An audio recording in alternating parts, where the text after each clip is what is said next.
नमस्कार, आप देख रहे हैं रफ्तार मीडिया। मैं आपके साथ प्रियंका मलिक हाजिर उत्तराखंड की तमाम छोटी बड़ी खबरें लेकर खबरों का रुख करेंगे, लेकिन सबसे पहले एक नजर हेडलाइंस पर। उत्तराखंड रजत जयंती उत्सव पर देहरादून में रैतिक परेड का आयोजन। सीएम धामी ने की कई बड़ी घोषणाएं। राज्य आंदोलनकारी और पुलिस जवानों को किया सम्मानित। राज्य स्थापना दिवस के मुख्य कार्यक्रम में पीएम मोदी के आगमन की तैयारियां तेज। सुरक्षा व्यवस्था के पुख्ता इंतजाम। देहरादून में रूट प्लान भी जारी। चप्पे चप्पे पर रहेगी फोर्स की तैनाती। कांग्रेस पार्टी में फिर दिखी खींचतान। हरदा के ब्राह्मण प्रेम पर करण महारा ने दी हिदायत। कहा, बयानबाजी से बचकर पार्टी प्लेटफॉर्म पर रखे बात। बद्री केदार मंदिर समिति को लेकर नया विवाद। बद्रीनाथ धाम में विशेष पूजा को लेकर रावल के ऐतराज के बाद बीकेटीसी का नया आदेश। सीओ की अनुमति के बाद ही पूजा में बैठेंगे समिति कार्मिकों के परिचित श्रद्धालु।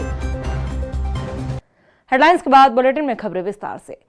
देहरादून के रेसकोर्स स्थित पुलिस लाइन में उत्तराखंड राज्य स्थापना दिवस के अवसर पर रजत जयंती रैतिक परेड का भव्य आयोजन किया गया और इस परेड में राज्यपाल गुरमीत सिंह, मुख्यमंत्री पुष्कर सिंह धामी शामिल हुए। इस दौरान सीएम धामी ने पुलिस जवान और राज्य आंदोलन में शहीद आंदोलनकारियों के परिजनों को सम्मानित किया। साथ ही कई बड़ी घोषणाएं भी की, जिसमें साइबर अपराधों पर अंकुश लगाने के लिए साइबर कोऑर्डिनेशन केंद्र, ड्रग्स फ्री देवभूमि के लिए एंटी नारकोटिक्स टास्क फोर्स का विस्तार समेत कई बड़ी घोषणाएं शामिल थी। वहीं सीएम धामी ने रैतिक परेड की भव्यता और अनुशासन की सराहना करते हुए कहा कि ये आयोजन उत्तराखंड की आत्मा को प्रतिबिंबित करता है, जहां संस्कृति, साहस और समर्पण एक साथ दिखाई देता है। सबसे पहला संदेश है जय हिंद, जय उत्तराखंड।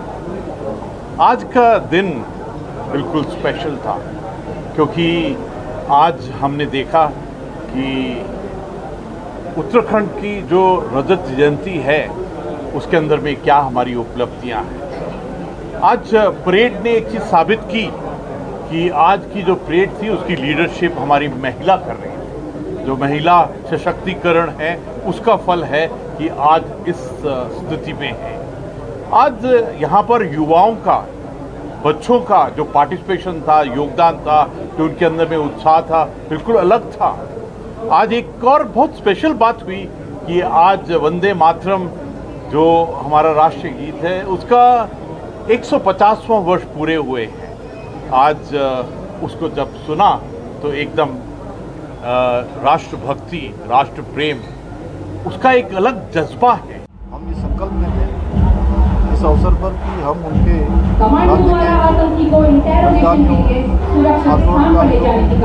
हमारे सैनिकों उन सब स्वप्न के अनुसार उन्होंने जो स्वप्न उस स्वप्न को साकार करते हुए एक स्वर्णिम उत्तराखंड का निर्माण करेंगे। हमारे प्रधानमंत्री जी का धन्यवाद करता हूँ कि उनके नेतृत्व में राज्य को अनेक विकास परियोजनाएं, अनेक विकास के काम हुए। इसके साथ साथ स्वर्गीय अटल बिहारी वाजपेयी जी का भी स्मरण करता हूँ, उनको भी नमन करता हूँ, उनके प्रधानमंत्री रहते हुए उत्तराखंड राज्य का। परेड के साथ साथ कई साहसिक प्रदर्शन वो आयोजित किए गए। हमारे जो राष्ट्रपति द्वारा जो पुरस्कृत मेडल विजेता हैं उनका अलंकरण किया गया। उत्तराखंड गौरव सम्मान के जो जिनको मिला है उनको सम्मानित किया गया। तो ये हमारे लिए एक बहुत विशेष अवसर है आज, और मैं आप सबको आपके माध्यम से सारे प्रदेशवासियों को इस खास अवसर पर बहुत हार्दिक उनको शुभकामनाएं और उनका अभिनंदन करता हूं। उत्तराखंड राज्य स्थापना दिवस की रजत जयंती पर देहरादून में होने वाले मुख्य कार्यक्रम में प्रधानमंत्री नरेंद्र मोदी शिरकत करेंगे और उनके दौरे को लेकर तैयारियां तेज कर ली गई है। वहीं सुरक्षा व्यवस्था के पूरे कड़े इंतजाम किए जा रहे हैं। ये पहला मौका होगा जब प्रधानमंत्री नरेंद्र मोदी राज्य स्थापना दिवस पर देहरादून में मौजूद रहेंगे। पीएम मोदी के दौरे को देखते हुए सुरक्षा एजेंसी अलर्ट मोड पर है। रूट प्लान डायवर्ट के लिए जो रूट प्लान है वो जारी कर दिया गया है। इसके साथ ही अलग अलग जोन में फोर्स की तैनाती कर दी गई है। प्रधानमंत्री जी क्योंकि उनका उत्तराखंड से विशेष लगाव हर एक उत्तराखंड वासी को अपने परिवार का सदस्य मानता है। उनके आने का बहुत उत्साह है, बहुत जोश है, सभी लोग उनके आने की प्रतीक्षा करते हैं। हम उनका स्वागत करते हैं। देखिए, इसके लिए बहुत व्यापक स्तर पर कार्य योजना बना ली गई है और बहुत बड़ी संख्या में हमने पूरे कार्यक्रम स्थल को और रूट को सेक्टर जोन्स में बांटा है। उसमें सीनियर पुलिस और प्रशासनिक अधिकारी उनकी ड्यूटीज़ लगी हैं।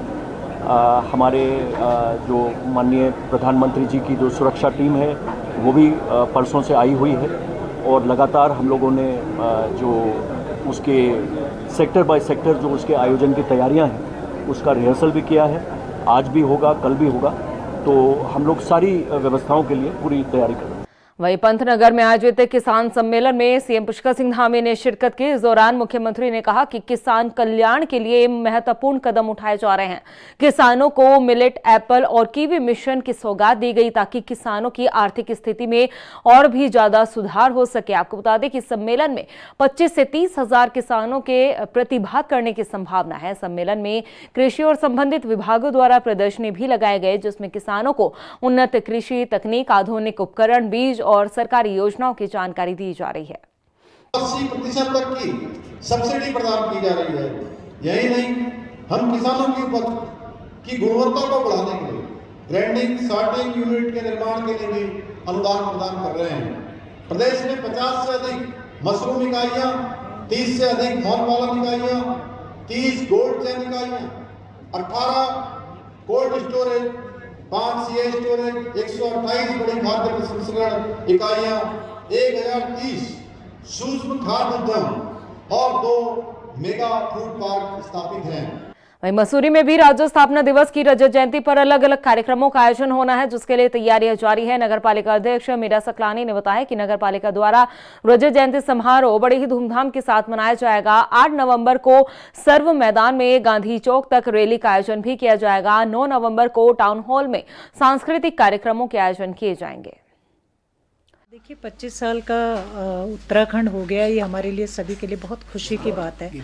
और उसी उपलक्ष्य में नगर पालिका परिषद मसूरी के द्वारा यहाँ पे 2 दिन के कार्यक्रमों का आयोजन किया जाएगा।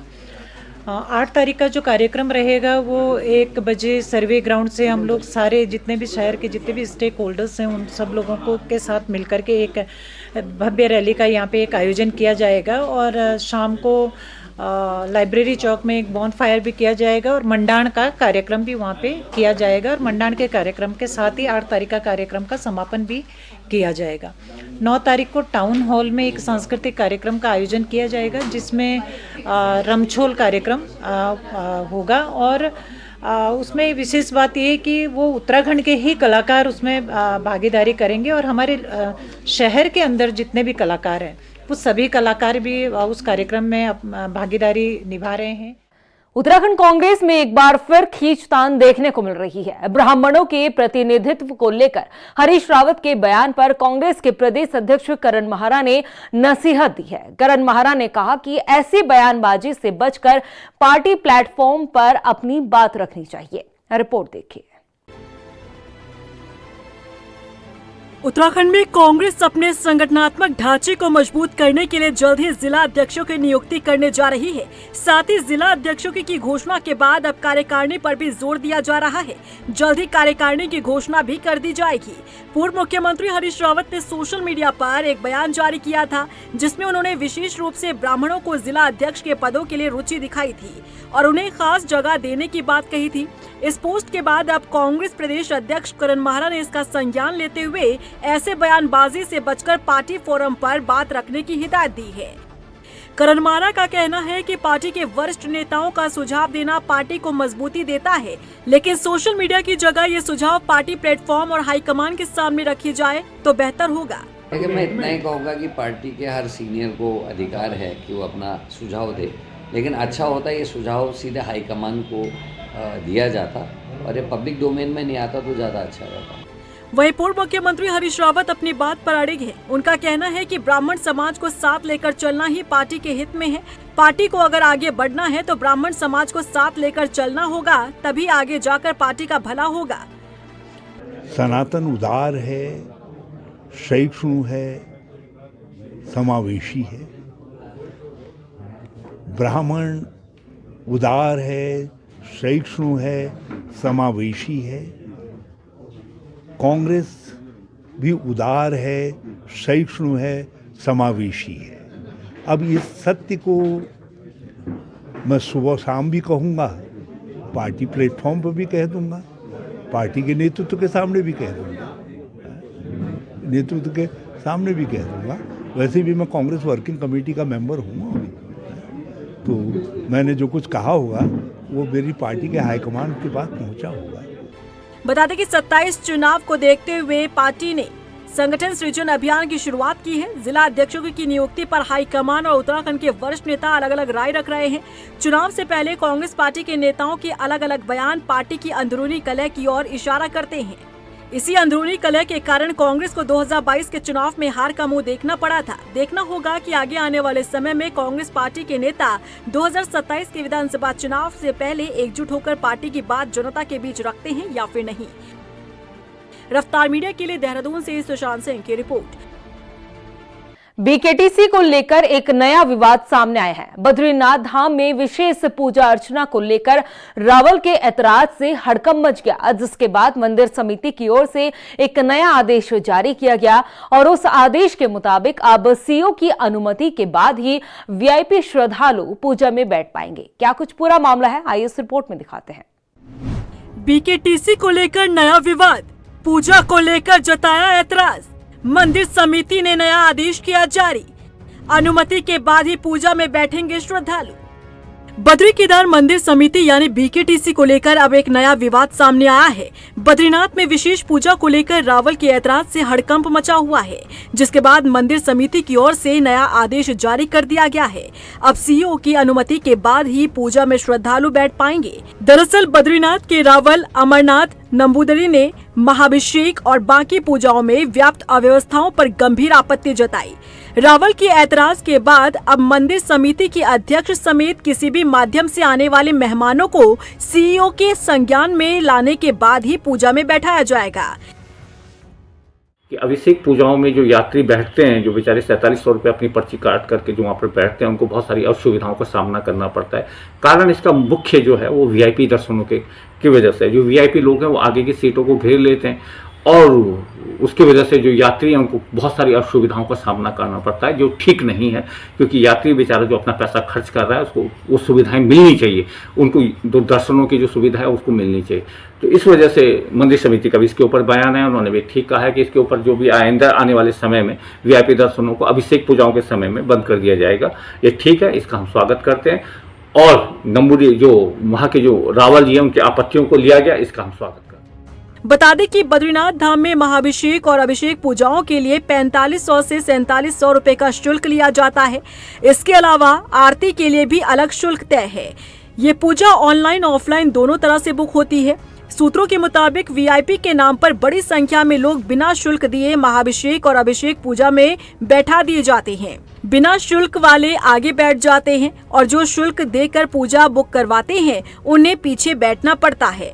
बताया जा रहा है कि इस पर रावल, अमरनाथ, नंबूदरी ने कड़ी आपत्ति जताई है और सीईओ विजय थपलियाल से इस संबंध में बात की। रावल की नाराजगी के बाद सीईओ ने मंदिर अधिकारी समेत अन्य कार्मिकों को लिखित में एक आदेश जारी किया है, जिसमें कहा गया कि मंदिर समिति के अध्यक्ष समेत किसी भी माध्यम से आने वाले अतिथियों को सीईओ के संज्ञान में लाने के बाद ही पूजा में बैठाया जाए। रावल की नाराजगी के बाद धाम में दर्शन और पूजा के नाम पर हो रहे खेल और अव्यवस्था को लेकर तमाम तरह की चर्चाएं जोरों पर है। रफ्तार मीडिया के लिए देहरादून से अशोक कुमार के साथ ब्यूरो रिपोर्ट।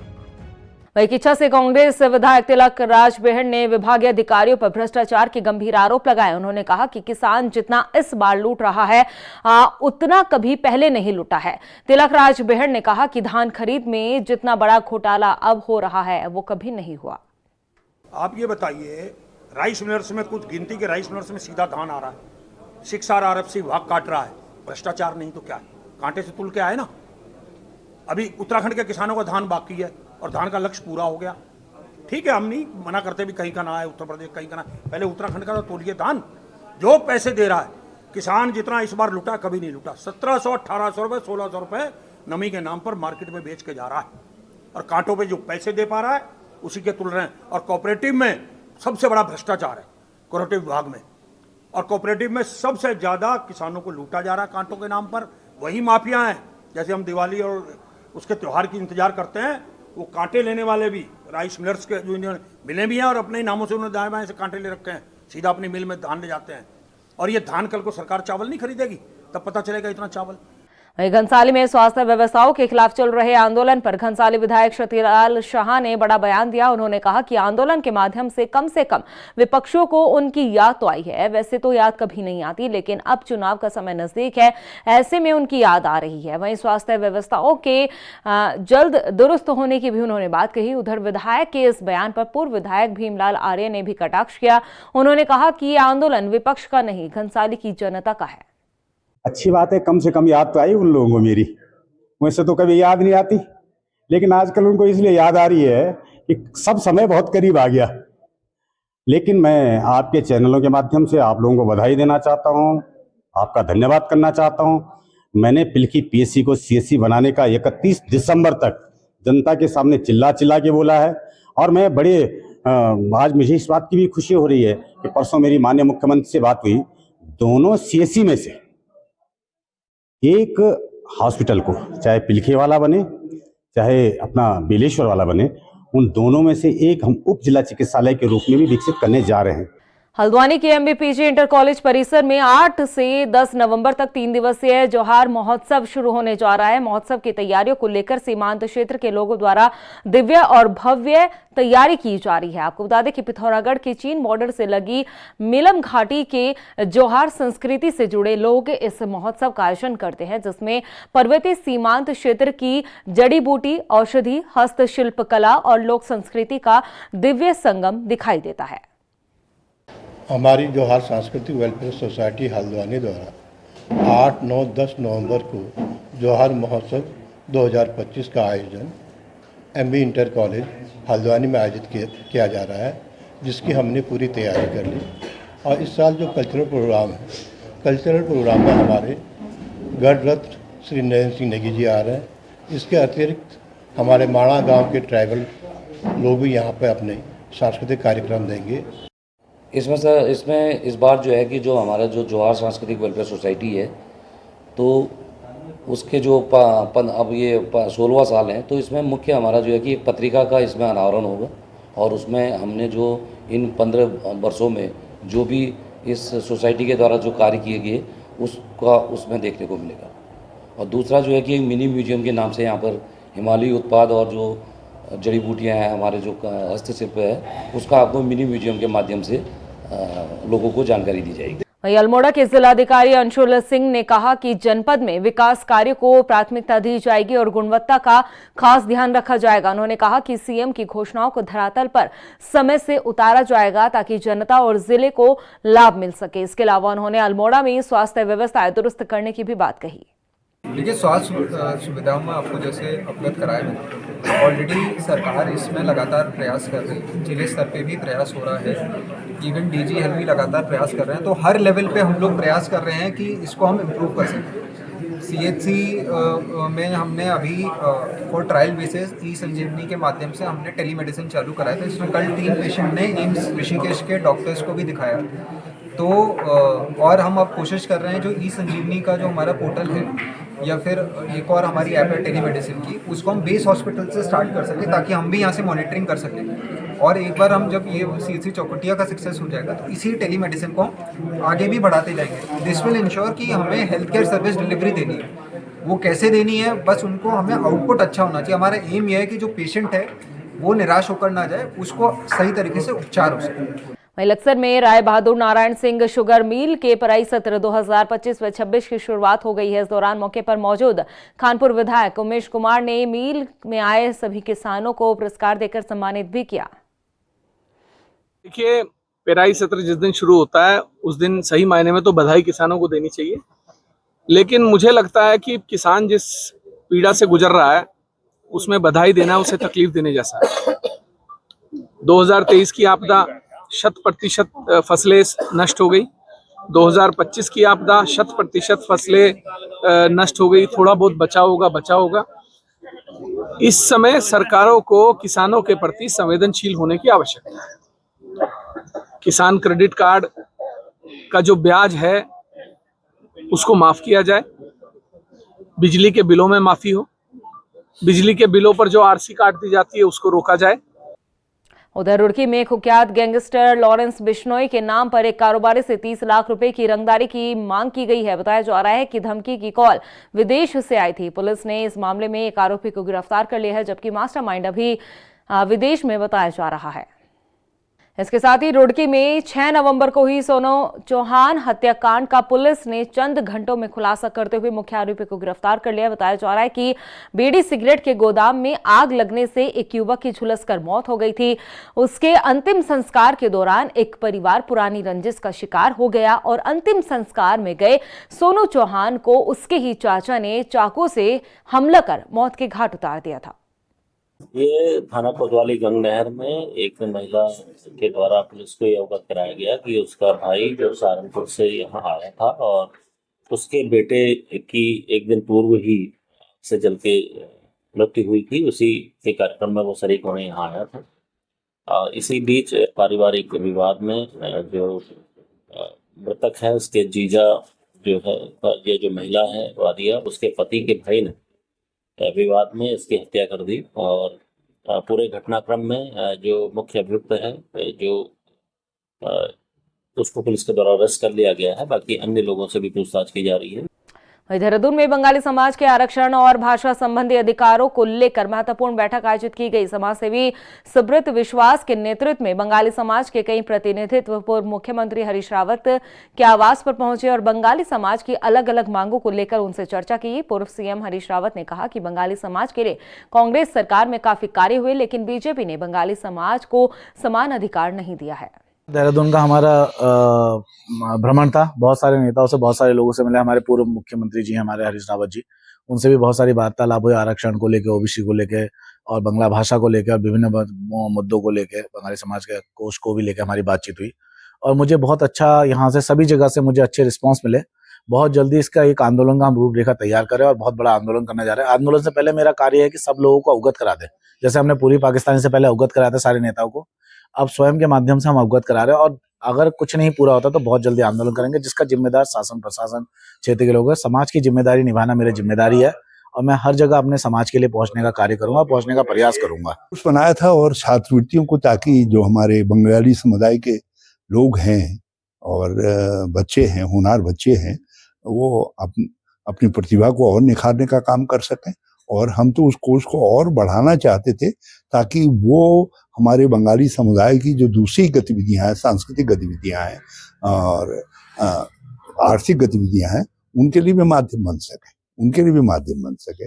महापुरुष थे, अब अपनी अपनी सोच होती है, हमने तो वो भी किया। और आप तो मालूम है, शायद हमने बंगाली भाषा को भी, उनके शिक्षक भी नियुक्त किए थे। प्रदेश की खबरों में इतना ही। फिर हाजिर होंगे कुछ और खास खबरों के साथ। तब तक के लिए मुझे दे इजाजत, लेकिन जाने से पहले एक नजर हेडलाइंस पर। नमस्कार। उत्तराखंड रजत जयंती उत्सव पर देहरादून में रैतिक परेड का आयोजन। सीएम धामी ने की कई बड़ी घोषणाएं। राज्य आंदोलनकारी और पुलिस जवानों को किया सम्मानित। राज्य स्थापना दिवस के मुख्य कार्यक्रम में पीएम मोदी के आगमन की तैयारियां तेज। सुरक्षा व्यवस्था के पुख्ता इंतजाम। देहरादून में रूट प्लान भी जारी। चप्पे चप्पे पर रहेगी फोर्स की तैनाती। कांग्रेस पार्टी में फिर दिखी खींचतान। हरदा के ब्राह्मण प्रेम पर करण महारा ने दी हिदायत। कहा, बयानबाजी से बचकर पार्टी प्लेटफॉर्म पर रखे बात। बद्री केदार मंदिर समिति को लेकर नया विवाद। बद्रीनाथ धाम में विशेष पूजा को लेकर रावल के ऐतराज के बाद बीकेटीसी का नया आदेश। सीओ की अनुमति के बाद ही पूजा में बैठेंगे समिति कार्मिकों के परिचित श्रद्धालु।